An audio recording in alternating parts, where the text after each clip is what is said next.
Every night at exactly 10:47, my son knocks on my door and asks the same question, Mom, are you alone? If I say yes, he leaves without another word. If I say no, he demands to know who's with me. For months I thought it was his way of checking on me after his father died. I thought it meant he cared. But last night, I lied. I told him I was alone. And that one lie, just 7 words, saved my life. You see, when the lights went out and I heard the back door click open, I realized my son wasn't trying to protect me. He was making sure no one else could. Before I share my story, I'd love to know you are here with me and listening to me. Comment. Hi below or tell me where you're from. I love hearing how far my story reach. Sometimes knowing someone is there makes all the difference. Thank you. And now, let me tell you everything. Please subscribe if stories like this touch your heart. My name is Mirabelle Calloway, and this is what really happened the night my son asked if I was alone. At 10:47 on the dot, the pendulum clock in the living room ticked louder than the wind off the Columbia. I sat in Rowan's old armchair by the window of our 2-story timber house. The smell of damp wood threaded through the yellow cone of the kitchen light. On the walls, our wedding photo and another of Madden at 5, gap-toothed and sunburned, holding a bushel of apples half his size. Outside tire ruts had dried into the mud behind the back steps. 100 acres of orchard lay past that door, bare limbs scratching at the November sky like they were trying to write a message I should have learned long ago. The phone rang, or sometimes it was the doorbell. Tonight the phone. Mom Madden said, voice clipped efficient. Are you alone? The question dropped like a plumb line, straight and cold. For 3 months he'd asked me that at precisely the same minute, never late, never early, as if the answer were an entry he needed to fill on some private checklist. If I said yes, he left me with silence. If I said no, he wanted names and details, and why I hadn't told him I had company in a place like this, so far from anyone who could help. Tonight I looked at the room as if it were a witness, the threadbare throw over Rowan's chair, the gleam on the brass door handle, leading to the mudroom, the thin lace curtain over the sink that let the dark press its face to my glass. I swallowed. Yes, I said my first clean lie in a very long time. The line went dead. No lecture about locks, no weary sigh about isolation in winter and the way grief turns minds soft around the edges. He just hung up. The quiet afterward roared. I rose every old board under my feet, reporting my movement to the house. A breeze hissed through the apple rows and the furnace gave a tired cough. Then the back door handle turned. A decisive quarter turned the metal licking as it moved testing. I froze, breath tight in my throat, and didn't touch a switch. The handle released. Footsteps withdrew across the wet gravel heading toward the lane. The cold laid its hand on the back of my neck. When I could make myself cross the kitchen, I checked the bolt. Still thrown. The chain still set. No pry marks. But on the table, laid dead center on the scrubbed pine plank, sat a white envelope I had not put there. Heavy stock, no stamp, no name, no postmark, the kind you use for weddings or to announce something you can't take back. My pulse counted 3, maybe 4 beats, and then I slid a fingernail under the flap. A single photograph slipped into my palm. It was our house, years younger. The old barn still stood square in the background before the fire that took it down in '98. The apple trees were saplings staked to stay upright. In front, Rowan looked impossibly young in his work coat, one arm around my waist. I held baby Madden in a wool cap. Beside us stood 2 strangers, a tall, dark-haired man with a proprietary hand on Rowan's shoulder, and a woman with a severe mouth turned toward me as if I'd shown up uninvited to my own future. On the back in a hand I didn't recognize were 6 words. The Partnership. 1992. Some debts never expire. I set the photo under the lamp and leaned in until the bulb warmed my cheek. The background details were right the pitch of the roofline before Rowan replaced it, the weathering on the fence post that later split the exact angle of the pasture gate before we moved it to widen the lane. No trick. Not a composite, not stolen from an album I'd forgotten. Real. The room changed temperature around me, or maybe I did. I pressed my palm flat to the table to steady it. Who had been in my house without a sound? Why the lie, yes? I'm alone had sent the footsteps away instead of drawing Madden in. If alone meant safe for someone's plan. The pendulum clock breathed in my ear. I slid the photograph back into its envelope and tucked it beneath the folded dish towels. I checked the bolt again, then the windows, then the cellar door, feeling every hinge through my fingertips. I told myself I was being methodical, not afraid. Truth was, my instincts were screaming. When they settle like that at 63, I've learned to listen. I locked the study door behind me, and for the first time since Rowan's funeral, I turned the key to his roll-top desk. The porch light flickered against a smear of mist, haloing the rain into needles. I killed the big lights and stood in the dim kitchen with the phone between the landline and my cell, as if choosing a side. The unknown number came in on the cell, Mrs. Calloway. A man's voice, steady, educated, carrying Seattle in its vowels. My name is Elias Kincaid. I'm an attorney. Forgive the hour. I said nothing first. I've found silence can be a kind of truth serum. He continued, this will sound abrupt. 6 months ago, Harold and Beatrice Lyle died near Snoqualmie Pass. I represent their estate. You are named prominently as a beneficiary. The name hit some unlit corner of memory and stayed dark. I don't know any Lyles, I said. You may not know them by name. But there is a letter and a photograph attached to your portion. Your son has attempted repeatedly to intercept my communications. He's filed inquiry papers to obtain power of attorney on the grounds of your diminished capacity. I kept my eyes on the back door as he spoke. The bolt gleamed. He what? We declined pending verification. Elias said, measured, Mrs. Calloway, I believe someone is trying to isolate you. I also believe there is a connection between the Lyles and your property going back to 1992. The partnership. Some debts never expire. The words on the photograph's back burned into the dark. Why would the Lyles leave anything to me? That is what the letter explains along with the photograph, he said. I need to put them in your hands before anyone else does. I can be in Hood River by 1 a.m., but I need your word you won't open that door to anyone before I arrive. Not to a neighbor, not to a deputy, and not to your son. Why not? Because if I am right, the question he asks you every night is not concern, it's confirmation.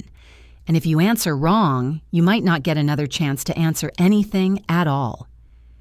The heater kicked on then off like it was reconsidering. I walked the perimeter of the kitchen, slow, letting my palm skim paint wood glass. At the far window where the conduit ran down into the earth, I saw it a bright new scar through the weathered gray. A slice on the flex conduit's rubber skin, the edges too clean to be age. I crouched and ran a fingertip along the cut and felt grit where there shouldn't be, as if someone had tested how quickly this house could be silenced. I stood and turned to the stove to hide how my knees had gone hollow. Come, I said. 1 a.m., side driveway. I won't open this door until then. Good, Elias said. I'll call when I'm 10 minutes out. Keep a light low, but keep it on. He hesitated, then added softer. I'm sorry to bring this to you at night, but I think night is when they work. The line clicked. The house listened to me breathe. I pulled the dish towels, took out the envelope, and looked again at the strangers on my porch. 3 decades ago, the man's hand on Rowan like ownership, the woman's mouth drawn in judgment I could feel across time. I slid the photo back to its hiding place and checked the clock. 12:11. 49 minutes to decide whether fear or sense would drive the next hour of my life. The voicemail light blinked on the landline. I hit play and leaned one hip against the counter as if we were just 2 people killing time in an ordinary kitchen. Mom Madden's voice said, recorded earlier, calm and clinical, "It's me. Are you alone?" The message ended there, as so many had like a metronome tapping out a tempo meant to wear you down. Another message, an older one, followed, identical question. Identical silence swallowing the rest. The pattern was the point. Are you alone? Are you alone? Are you alone? I looked at the back door. At the faint crescent of moisture the handle had left on my palm when I tested it after the footsteps faded. At the scar in the conduit. At the old photographs that told the truth so plainly it had taken me 30 years to see it. I turned off the big light. I left the small lamp lit over the sink, the one that made my window look like an eye in the night. Then I moved through the house with purpose. I slid the deadbolt on the study again and unlocked the roll top. The smell of Rowan's paper lived there, still ink and cedar, and the faintest thread of machine oil. I lifted a ledger, then another, then a stack of seed orders, then the tax returns he'd filed like clockwork. In the back cubby under the rubber-banded envelopes, I found the thing that made the air leave my lungs. A brass key scuffed to a soft shine and a note folded into a hard square. Mirabelle, if you're reading this, I'm gone. Box 247, go alone, tell no one, especially not Madden. Arn, the floor under my feet seemed to tilt, but I was the one who moved. Not grief this time, not even shock. Resolution.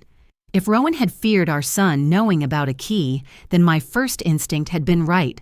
That nightly question was not care, it was surveillance, and the wrong answer would open the door to something I wasn't going to live through. Rain ticked harder. The porch light fizzed and steadied. I checked the clock again. 12:41, 19 minutes. I pocketed the key, and the note slid the photograph deeper beneath the towels and made a quick circuit of the locks as if ritual could keep me honest. Then I stood where I could see both the lane and the orchard and waited for a pair of headlights that belonged to a stranger who for once sounded like he wanted me alive. When the minute hand slid toward one, I made my last choice of the night. I would not open to my son. I would open to the truth. The study still smelled faintly of oil and pencil shavings the way Rowan had left it. Outside, wind dragged across the roof like cloth being torn. I closed the door behind me and stood for a long moment, letting my eyes adjust to the shadowed corners of his world. The tax ledgers were stacked in neat towers, brittle at the edges, and his handwriting still looped through the margins in blue ink. Above the desk hung the framed photograph of the old apple tree, the first he'd planted when we moved here. The glass had dust so fine it turned the image sepia. I lifted it down to wipe it clean. The frame felt heavier than I remembered. When I turned it over, the backing gave a small sigh. Tucked behind the paper mat was an envelope no thicker than a few folded bills. I tore it open. Inside was a brass key, its tag stamped Box 247, Cascade First Bank, Portland. Beneath it, a slip of paper creased and oily at the folds. In Rowan's hand, if you're reading this, I'm gone. I went alone. Don't tell Madden. The words cut through years of quiet like a bell. I read them twice, tracing the faint tremor in the pen strokes, hearing his voice the way he said my name when he didn't want to be overheard. I was still holding the note when I heard the first knock. Not tentative. Sharp.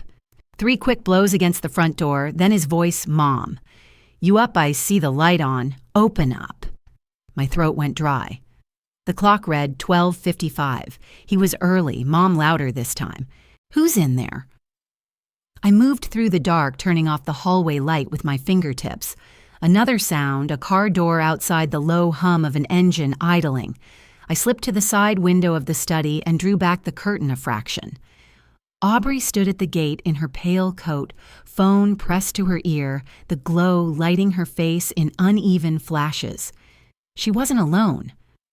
Down the lane, an SUV sat, black and still no headlights, no plates visible, the wet gravel beneath it, gleaming like ink. I saw a figure behind the wheel, a man with a profile I didn't know but would later never forget. The hair silvering at the temples, watching. Mom, I'm not playing games, Madden called. I need to talk to you, now. I pressed my hand against the wall to steady myself, the note still in my other hand. If I opened the door, everything I'd hidden, whatever Rowan had tried to keep from our son, would fall into their hands. If I didn't, I'd confirm their fear that I knew something. I opened the side window instead. The cold hit like a slap. My knees cracked as I swung one leg out onto the trellis Rowan had built years ago for climbing roses that never grew. The wood flexed, but held. I caught the edge of the window frame, slid down until my feet met the damp earth. Pain lit through my left knee, but I didn't stop. I ducked beneath the eaves, moved past the rain barrel, and crouched beside the old wood pile. The air smelled of apple bark and iron. From there, I could see the porch. Madden stood in the doorway, phone to his ear face, pale in the porch light. "She's not answering," he said, voice flat, the warmth stripped from it. "Move the timeline." He hung up and stared into the yard as if he could sense my breath. Then he turned and walked toward the SUV. The man behind the wheel leaned forward, speaking through the open window. Madden nodded once. Aubrey crossed her arms, her phone still in her hand, eyes darting from the car to the house. I crept toward the barn and slipped inside, the smell of old hay rising like ghosts. Through a crack in the slats, I watched the car back out slowly, its lights still off, then roll down the lane until it disappeared into the trees. My son and his wife followed in their own car a minute later. The silence that followed felt borrowed, fragile. I stayed there, crouched among the broken tools and dust, until my legs went numb. The brass key was still warm in my pocket. I thought of Rowan writing that note, his hand shaking, knowing exactly who his warning was meant for. I thought of the man in the SUV, the way his presence made everything snap into focus. Whatever was in that safe deposit box had to be dangerous enough to kill for. When the clock in the hall chimed 1, I slipped out the back gate and started across the orchard. The ground was slick, sucking at my shoes, each step a soft betrayal. I moved between the rows of bare trees until I reached the road. The sky was black glass above the river. In the distance, a pair of headlights approached, steady, unhurried. I waited in the shadow of the fence until the car pulled over. A man stepped out, tall coat collar turned up against the wind. "Mrs. Calloway," he said. "Elias Kincaid. Let's get you out of here." I climbed into his car without looking back. The diner in Troutdale looked like a leftover from another decade, chrome panels dulled by rain, the red neon sign buzzing faintly above a row of empty booths. It was 1:37 a.m. when Elias and I slid into the farthest corner away from the window. The waitress refilled coffee we didn't ask for and drifted off, leaving us in a pool of stale light. Elias set a leather briefcase on the table and unlatched it with a click. "Before we go to the bank," he said, "you need to see this." He handed me a thin folder, pages inside, worn at the edges, some stamped and notarized, others scrawled in a hand that looked hurried. The heading read Statement of Harold Lyle, June 15, 1992. I began to read. The Lyles had owned the adjoining property back when Rowan and I were just starting out. According to this statement, they had been partners in a private investment group that funneled money through small agricultural businesses, ours among them. The real investor behind it all was a man named Cole Stratton. The profits were laundered through land exchanges, inflated appraisals, and fake equipment leases. Rowan discovered it during tax season. The statement said he confronted Lyle, threatening to report everything, but Stratton made an offer instead: the deed to this farm and 5 years of payments in exchange for silence. Rowan took the deal and cut ties. I put the paper down, my hands trembling. "So the farm was never clean," I said. "He bought our life with silence." Elias nodded. Lyle wrote this years later, after Stratton turned on him. He and his wife tried to get out.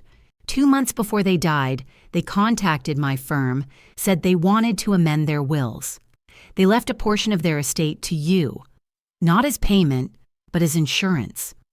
They believed Rowan kept a copy of the original documents, maybe evidence that could destroy Stratton's network. Did they find it? He shook his head. According to Lyle's last note, your husband hid the original evidence somewhere on this property. He wrote, "Only someone who understands the land will know where to look." Does that sound like him? It sounds exactly like him, I said. He used to say, the soil keeps secrets better than people. Elias pulled another paper from the folder, a photocopy of a photograph. There's more.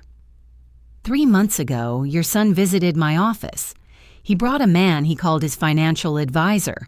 I didn't think much of it at the time until tonight when you described the SUV.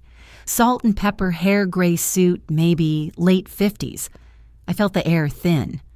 That's him, I said. He was parked outside my house tonight. Elias's jaw set. Cole Stratton. He's been under quiet investigation for years, but he always covers his tracks. If he's taking an interest in you, it's because he thinks that evidence still exists. I looked through the diner's window. Rain streaked the glass in thin vertical lines. Across the highway, a car idled by the gas pump's lights off. You think we're being followed? I asked. I don't think Elias said. I know. He turned the briefcase toward me. Inside was a smaller envelope with a bank seal. We need to open box 247 tonight. If we wait till morning, he'll know where we're headed. The waitress wandered by, pretending not to look at us. The camera above the register rotated lazily in its mount, the red light blinking. At least we'll have footage, I murmured. Elias paid the check, though we'd barely touched the coffee. As we stepped outside, the air smelled of wet asphalt and diesel. The car across the road pulled away slowly as we reached Elias's sedan. He waited until it turned onto the ramp toward Portland before starting the engine. As we drove, I held the folder in my lap. I couldn't stop thinking about the line in Lyle's statement. Some debts never expire. Rowan had borrowed peace for 3 decades, and now the interest had come due. Elias glanced at me. You understand what this means, right? Once we open that box, there's no going back. Stratton will know we have the evidence. I've spent too long not knowing I said. If the truth's been rotting under my feet all these years, I need to dig it up. We drove in silence, the highway unspooling ahead in ribbons of gray. The rain eased as we left the river behind, and the lights of Portland shimmered on the horizon.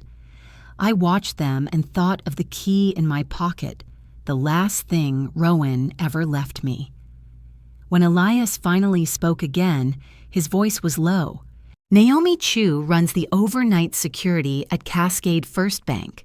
She owes me a favor. She can let us in without triggering the morning log. Once we're inside, we move quickly. You touch nothing else, no cameras, no paper trails. And then what? Then he said, we find out what your husband died protecting. Outside, the sky began to pale toward dawn, a gray wash creeping up from the river. Somewhere behind us, headlights glimmered for a moment in the rearview mirror and then vanished into the dark. I didn't ask if Elias saw them too. I just tightened my hand around the key and prayed whatever waited in box 247 would be enough to end this before someone else decided I was worth more dead than alive. Portland after midnight felt hollowed-out glass towers gone dark sidewalks, slick with a skim of rain. Naomi Chu met us at a side door of Cascade First Bank, hair pulled into a tight knot badge on a lanyard that flashed once beneath the security light. Phone's on airplane mode, she whispered, already turning the deadbolt. We moved through a service corridor that smelled like paper dust and cold metal. She lit only every third fixture. The rest of the building stayed asleep. In the vault, our footsteps doubled back at us. Naomi keyed a panel, turned a wheel that hummed and slid open the inner cage. Quickly, she said, if anyone asks, this didn't happen. Elias nodded toward the wall of boxes. I found 2 M47 at eye level. The brass key Rowan left me fit like it had been turned yesterday. The box came free with a soft scrape. We carried it to a table under the fluorescent wash and lifted the lid. A thick envelope tied with cotton string, a small leather journal, a USB drive black as a beetle, and a letter folded into a brick Rowan's handwriting steady and unmistakable. Mirabelle, if you're reading this, I'm gone. What's here can save us or finish us. The originals are buried 5 feet down beneath the largest apple tree. Take everything to the FBI agent Leora Benton Portland. Don't tell Madden. The journal catalog dates, amounts routing numbers. Elias skimmed pages with a litigator's eye and let out a sound between a breath and a curse. Ledger entries tied to Shell Cooperative's equipment leases that never happened. Money moving through farm accounts in 92 and 93, then again in 81, 09, and 18. This is Stratton's map. I opened the string-tied envelope. More records. A notarized memo from Harold Lyle.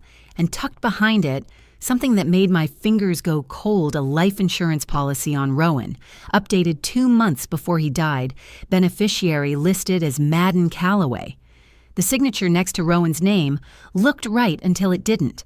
The pressure wrong on the final sweep of the R, the date in a format Rowan never used. Who filed this? I asked. Naomi leaned closer, then flicked a glance at me. She didn't mean me to see. This one ran through a satellite office, she said. I can pull the servicing agent, but not tonight. Her voice was careful, the kind people use when they've already been asked questions by someone with a badge. Elias slid the USB into a loaner laptop he'd brought offline. Folders bloomed audio captures labeled by dates in 1992, scans of cashier's checks, copies of emails with metadata intact. He clicked one file at random. A voice I didn't know said, "We do the swap at appraisal. No one checks dirt-only paper." And then another voice, older, colder, answered, "As long as our accountant doesn't grow a conscience." I didn't need the name. I knew who they were talking about. Elias's phone buzzed even in airplane mode. A text still pushed through on Wi-Fi. He turned the screen so I could read it. "I know where you are, Mirabelle."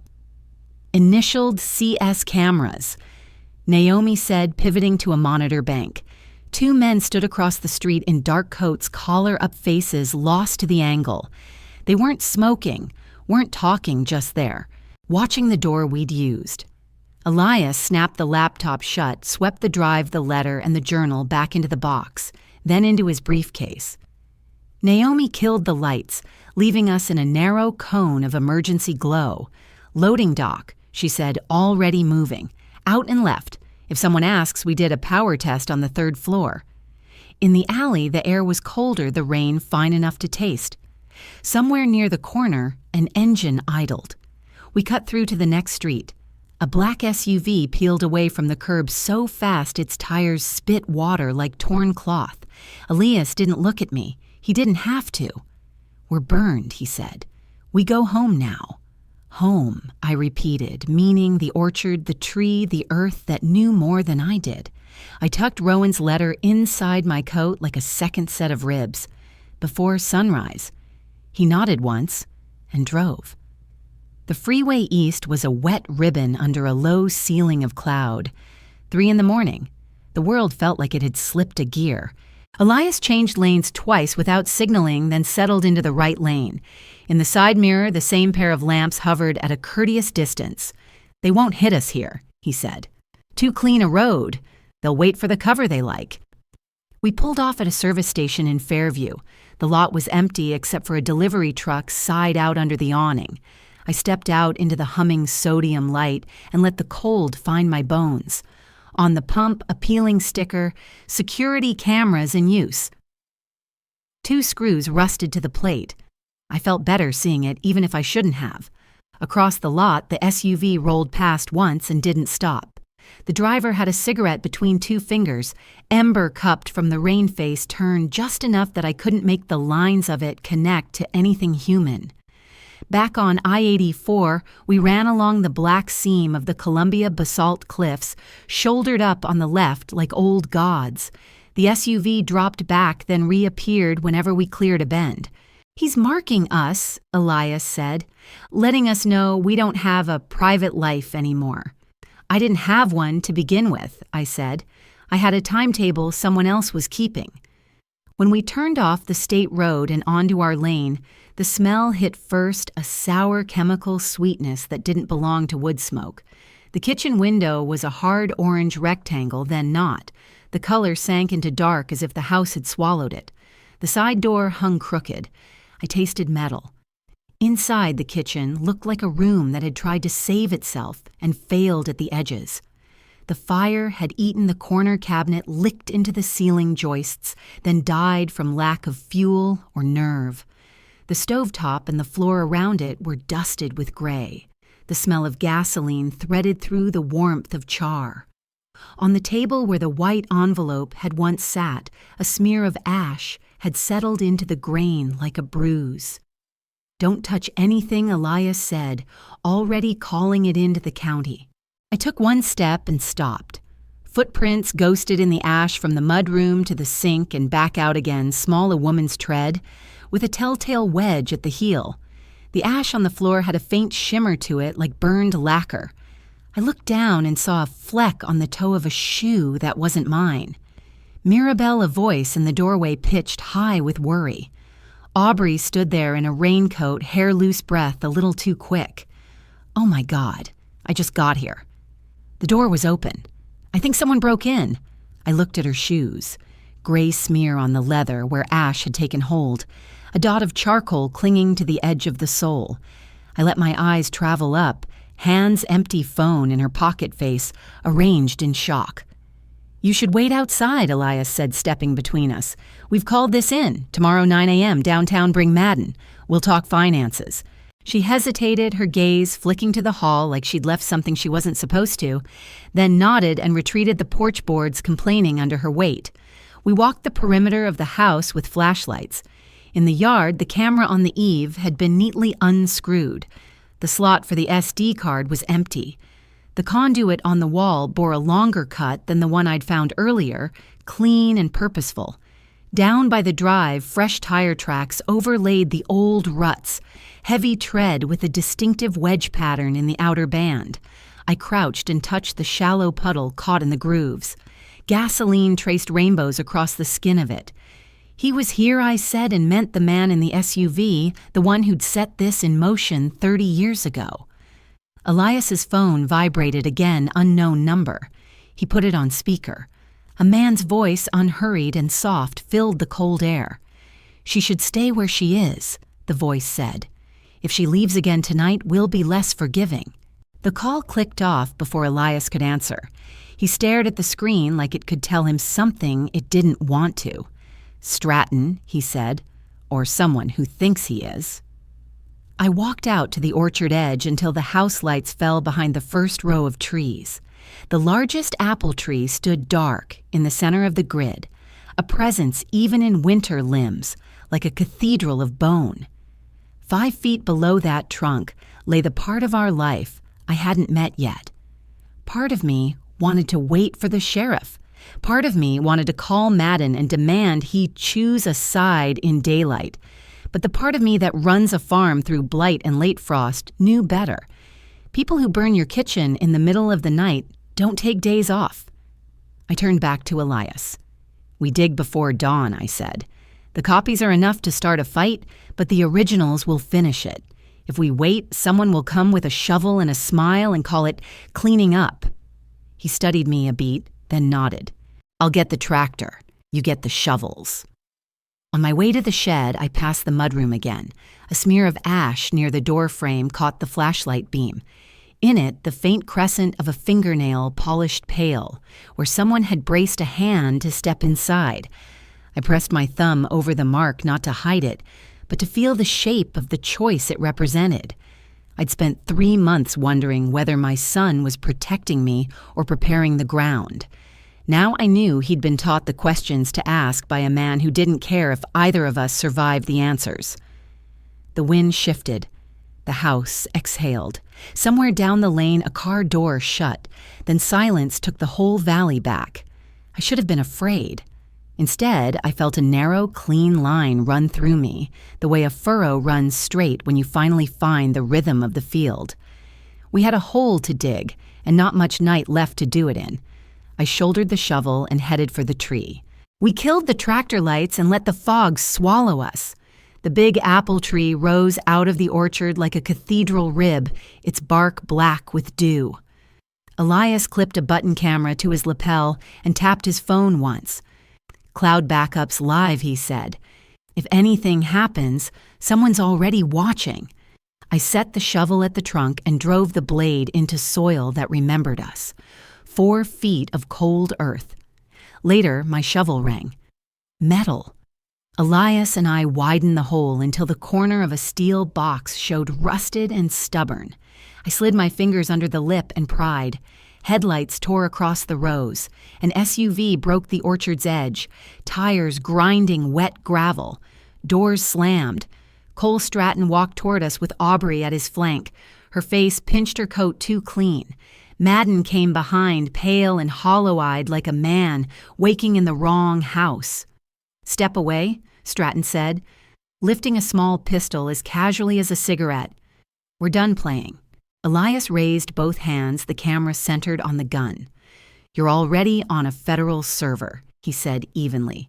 "You shoot anyone here, the internet inherits the truth." Stratton smiled like that amused him. "And who exactly will believe a woman who built her life on a fraud?" His eyes cut to me. "Hand me the box, Mrs. Calloway." I looked past him to my son. "Madden," I said louder than I felt.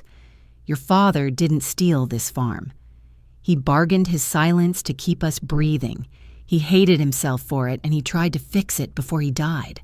The words landed between us and hung there. Madden's shoulders twitched, a memory working through him. Stratton didn't wait. "Get the box," he snapped. "Now." Madden stepped down into the hole, reached for the handle, then stopped halfway and turned toward me. "I'm tired of being your errand boy," he said to Stratton, voice shaking into steadiness. "You used me." The pistol rose. Elias eased himself between the gun and my son's hands still up. "Cole, think," he said. "There are patrol units en route. Walk away now," and a wash of blue rolled over the orchard stone wall. Sheriff Calder's cruiser slid to a stop at the gate. More lights strobed behind him. Sirens whittled to short howls as engines died. Hands where I can see them. Calder shouted, his boots already in the mud. Stratton pivoted toward the noise. Madden moved without thinking, planting himself in front of me. For one beat, the barrel lined up with his spine. Then Calder's hand was on Stratton's wrist, the gun clattered into the hole, and 3 deputies folded him to the ground. Aubrey bolted for the lane. A deputy stepped out of the dark and blocked her with a quiet no. Calder cast a quick look at Elias's lapel. "We've got your feed," he said. "Dispatch flagged Naomi's alert and your code." Relief pressed through me so hard I needed the shovel to stay standing. Under the lights, we hauled the steel box up and set it on the grass. Calder nodded for me to open it. The brass key turned with a grudging click. Inside lay rows of folders wrapped in oilcloth, a cassette recorder with labeled microtapes, a ledger in Rowan's careful hand. Names, routing numbers, dated memos from Lyle, a consent to appraisal swap with Stratton's signature, and a tape where his voice said, "Almost bored, sign here, Robert, and keep your wife out of it." Elias didn't touch any of it. He just said, "Agent Benton's on her way." Madden stood with his hands open, empty eyes on the box that had just dismantled the story he'd been fed. I looked at him, and he looked at me. The space between us crowded with everything we'd said and hadn't. "I need 5 minutes alone with my son," I told Calder, "before you take statements." He gave a short nod. The orchard breathed mist around us like absolution. Somewhere beyond the fence, dawn began to thin the dark. 2 days later, the FBI interview room hummed with a cold that wasn't only air. Agent Leora Benton set a recorder on the table and without preamble said, "The USB in the box are enough to indict Stratton for money laundering, wire fraud, obstruction, and conspiracy tied to 2 homicides by proxy. We are examining the medical acceleration in your husband's case." I sat with my hands flat so she could see they weren't shaking. Through the glass, Stratton paced a parallel room, rage tamped under civility. Madden told his part eyes on the table. He'd been promised a stake and a clean legacy if he helped secure power of attorney. He'd believed the farm was tainted, believed I was slipping, believed he was fixing what his father broke. It hurt to hear, and also somehow hurt less than the silence had. Elias requested cooperation status. I didn't speak. Agent Benton pressed a key and played the orchard footage. On the screen, Madden stepped between the gun and my chest. I watched that frame like it could stitch something back together. Across the glass, Stratton leaned into the intercom. "You're nothing but debt," he said to me, smiling thin. "Your husband made you, then buried you with his accounts." The words made the room tilt. I saw Rowan's face the night he came home with cash for the down payment, the shame he tried to keep off it and couldn't. Benton slid a folder to me. "We also recovered filings for Callaway Farms LLC signed in your name and used to front sham leases," she said. "The signatures were mine until they weren't my VA fraction too neat, my R too stiff." "You were forged," she said. "And in 2018, you signed a temporary inheritance rider you didn't read, set up by Stratton's lawyer. That's how they built the case to move you aside. I want to speak to my son," I said, "without cameras." Benton gave us 10 minutes. When the door shut, I asked the question that had been eating the edges of my sleep. Those calls. Every night. Why always that one line Madden swallowed? "Because he wanted you alone," he said. "He coached me to confirm you were isolated. He said if anyone was with you, neighbors, church friends, you were contaminated and not safe to approach. I told myself I was checking on you. I was checking a box for him. I thought of the first night I lied, how the word had felt like a sin and turned out to be a life raft. Saying yes saved me," I said. "It bought us time." He nodded, tears held behind his eyes like he was ashamed to spend them. "I can't fix what I did," he said, "but I can stop letting him live in my head." When Benton returned, I signed the affidavit asking for the full weight of federal charges against Stratton and anyone who acted on his orders. I also signed a letter requesting cooperation consideration for my son, conditional on his labor to restore the farm, and no financial benefit until every claimant hurt by Stratton's network had been paid. Benton read it, then tucked it into a separate file. "That's not how these stories usually end," she said. "Maybe it should be." As we stood to leave, Elias touched my shoulder. "One more thing you should know," he said quietly. Before he died, Rowan reached out to a retired agent for advice. Stratton's people shut it down. He tried Mirabelle. He didn't just leave this on you. The room steadied around me. Through the glass, Stratton finally stopped pacing. For the first time, he looked small. Spring touched Hood River with a white breath. Blossoms stippled the rose like snow that wouldn't melt. The kitchen smelled like new paint and coffee. On the table lay a thick envelope from Elias. I slit it with a paring knife and read the federal order I was affirmed the sole legal owner of Callaway Farms. Stratton's seized assets would seed a restitution fund. Your case unlocked 9 exonerations, Elias said, setting his briefcase down. People who had been holding someone else's punishment.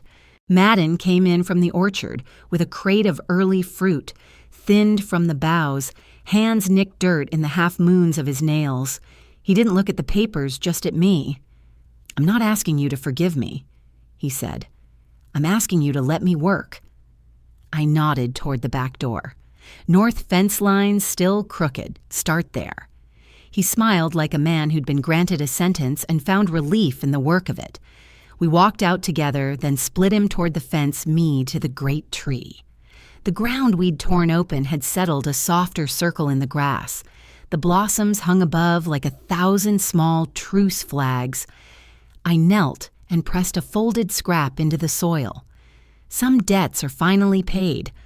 Wind slid through the branches and made a sound like pages turning. Agent Benton stopped by with a thin file and a tired grin. "He pled," she said on the porch, "life without. We're closing your part." When she left, I stood in the doorway and let myself feel the strange lightness of not being watched. The nights were quiet again. The clock still struck 10:47, but the hour no longer arrived like a test. That evening, Elias told me one last thing over coffee. We found a letter in a folder Rowan addressed to Madden, but never mailed, he said.